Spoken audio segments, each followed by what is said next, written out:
কিছুক্ষণের জন্য নিজের থেকে দূরে সরিয়ে রাখো তোমার এই মোবাইলটাকে, তোমার এই অস্থিরতাকে আর তোমার এই দুনিয়াদারিকে।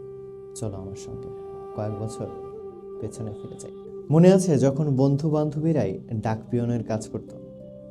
মনে আছে তখন কার্ড কোনো ব্র্যান্ডের কেনা হতো না, নিজের হাতে বানিয়ে দেওয়া হতো। মনে আছে যখন ক্যাসেটের সাইড বি এর উপর থেকে তৃতীয় গানটা শোনানোর জন্য নয়, বরং ভেতর দিয়ে মনের খবর পাঠানো হতো। মনে আছে জন্মদিনের দিন আমরা নতুন পোশাক পরেই স্কুলে যেতাম। মনে আছে তুমি শুধু চোখে কাজল লাগিয়ে বাড়ি থেকে বের হতে আর পথে গিয়ে সাজতে।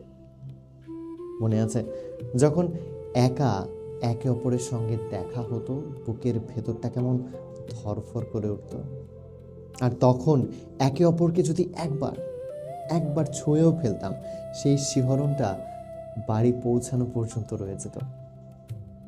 মনে আছে আমি ল্যান্ডলাইনে 2বার রিং দিয়ে ফোন কেটে দিতাম, আর তুমিও বুঝে যেতে আরে ওই হবে।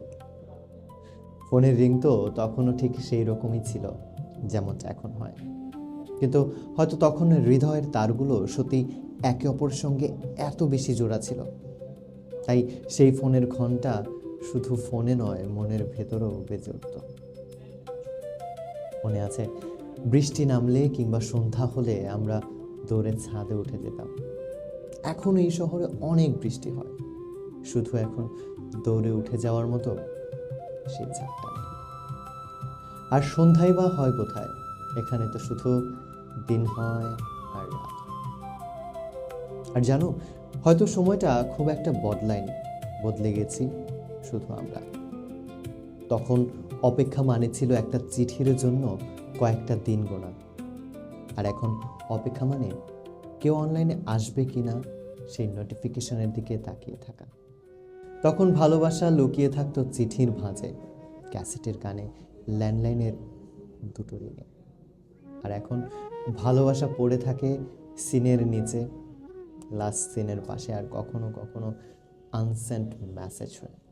তবুও মাঝে মাঝে মনে হয় একবার যদি সেই পুরনো দিনগুলোর কাছে ফিরে যাওয়া যেত, যেখানে কথা হয়তো কম ছিল কিন্তু অনুভূতিগুলো ছিল অনেক বেশি, যেখানে মানুষ দূরে থাকতো কিন্তু মনগুলো ছিল অনেক কাছাকাছি। হয়তো আমাদের সত্যিই সেই সময়টাতে ফিরে যাওয়ার দরকার নেই, শুধু দরকার আজকের এই ব্যস্ত জীবনের ভিড়ে এই পুরনো মানুষটার মতো করে আবার কাউকে ভালোবাসতে শেখা।